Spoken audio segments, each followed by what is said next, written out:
ಎಲ್ಲರಿಗೂ ನಮಸ್ಕಾರ ಸ್ನೇಹಿತರೆ. ಸಾಂಪ್ರದಾಯಿಕ ಎದುರಾಳಿ ಪಾಕಿಸ್ತಾನಕ್ಕೆ ನಡುಕ ಹುಟ್ಟಿಸಿದ ಟೀಮ್ ಇಂಡಿಯಾದ ಆಟಗಾರನ ಫಾರ್ಮ್. ಹೌದು ಸ್ನೇಹಿತರೆ, ಆಟಗಾರ ಯಾರು ಎಂಬುದು ಸಂಪೂರ್ಣ ಮಾಹಿತಿಯನ್ನು ತಿಳ್ಕೊಂಬರೋಣ ಬನ್ನಿ ಸ್ನೇಹಿತರೆ. ಅದಕ್ಕಿಂತ ಮುಂಚೆ ನೀವೇನಾದರೂ ಟೀಮ್ ಇಂಡಿಯಾದ ಅಪ್ಪಟ ಅಭಿಮಾನಿಯಾಗಿದ್ದಲ್ಲಿ ಈ ವಿಡಿಯೋಗೆ ತಪ್ಪದೆ ಒಂದು ಲೈಕ್ ಕೊಟ್ಟು ನಮ್ಮ ಚಾನಲನ್ನು ಸಬ್ಸ್ಕ್ರೈಬ್ ಮಾಡ್ಕೊಳ್ಳಿ. ಇನ್ನು ಪಾಕಿಸ್ತಾನ ವಿರುದ್ಧ ನಮ್ಮ ಭಾರತ ತಂಡ ಗೆಲ್ಲುತ್ತಾ ಇಲ್ವಂತ ಕಮೆಂಟ್ ಮಾಡೋದನ್ನು ಮರಿಬೇಡಿ.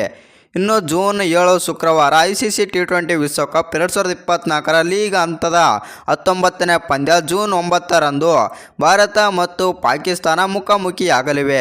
ಇನ್ನು ಈ ಪಂದ್ಯವು ನ್ಯೂಯಾರ್ಕ್ನ ನೌನ್ಸೌ ಕೌಂಟಿ ಇಂಟರ್ನ್ಯಾಷನಲ್ ಸ್ಟೇಡಿಯಂನಲ್ಲಿ ನಡೆಯಲಿದೆ. ಇನ್ನು ಈ ಪಂದ್ಯದಲ್ಲಿ ಟೀಮ್ ಇಂಡಿಯಾ ಗೆಲ್ಲುವ ನೆಚ್ಚಿನ ತಂಡ ಎನ್ನಲಾಗುತ್ತಿದೆ. ಯಾಕಂತಂದರೆ ಪಾಕಿಸ್ತಾನವು ತನ್ನ ಮೊದಲ T20 ವಿಶ್ವಕಪ್ ಪಂದ್ಯದಲ್ಲಿ USA ವಿರುದ್ಧ ಹೀನಾಯವಾಗಿ ಸೋತಿದೆ.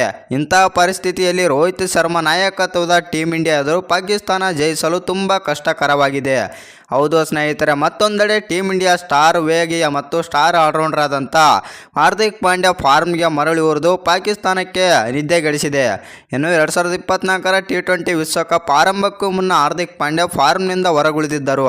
IPL 2024ರಲ್ಲಿ ಬ್ಯಾಟಿಂಗ್ ಮತ್ತು ಬೌಲಿಂಗ್ನಲ್ಲಿ ಉತ್ತಮ ಪ್ರದರ್ಶನ ನೀಡುವಲ್ಲಿ ಹಾರ್ದಿಕ್ ಪಾಂಡ್ಯ ವಿಫಲರಾಗಿದ್ದರು.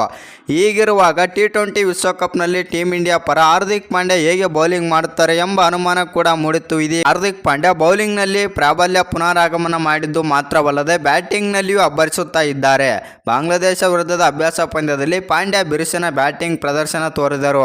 ಇದರ ನಂತರ ಐರ್ಲೆಂಡ್ ವಿರುದ್ಧ ತಮ್ಮ ಬೌಲಿಂಗ್ ಲೀಗ್ ಪಂದ್ಯದಲ್ಲಿ ಮೊದಲನೇ ಲೀಗ್ ಪಂದ್ಯದಲ್ಲಿ ಅದ್ಭುತ ಬೌಲಿಂಗ್ ಪ್ರದರ್ಶನದ ಮೂಲಕ ಪಾಂಡ್ಯ ಮಿಂಚಿದರು. ಇನ್ನು T20 ವಿಶ್ವಕಪ್ 2024 ಅಭ್ಯಾಸ ಪಂದ್ಯದಲ್ಲಿ ಬಾಂಗ್ಲಾದೇಶ ವಿರುದ್ಧ 23 ಎಸೆತಗಳಲ್ಲಿ 2 4 ಮತ್ತು 4 ಸಿಕ್ಸ್ಗಳ ನೆರವಿನಿಂದ ಅಜಯ್ 40 ರನ್ ಬಾರಿಸಿದರು. ತಮ್ಮ ಮೊದಲ ಪಂದ್ಯದಲ್ಲಿ ಐರ್ಲೆಂಡ್ ವಿರುದ್ಧ ಪಾಂಡ್ಯ 4 ಓವರ್ಗಳಲ್ಲಿ 27 ರನ್ ನೀಡಿ 3 ವಿಕೆಟ್ ಕೂಡ ಪಡೆದರು. ಇಂಥ ಅದ್ಭುತ ಫಾರ್ಮ್ನಲ್ಲಿರುವ ಪಾಂಡ್ಯ ಪಾಕಿಸ್ತಾನಕ್ಕೆ ದೊಡ್ಡ ಬೆದರಿಕೆ ಉಂಟು ಮಾಡಿದೆ. ನಿಮ್ಮ ಪ್ರಕಾರ ಇನ್ನು ಪಾಕಿಸ್ತಾನ ವಿರುದ್ಧ ನಮ್ಮ ಭಾರತ ತಂಡ ಗೆಲ್ಲುತ್ತಾ ಇಲ್ವಂತ ಕಮೆಂಟ್ ಮಾಡೋದನ್ನು ಮರಿಬೇಡಿ.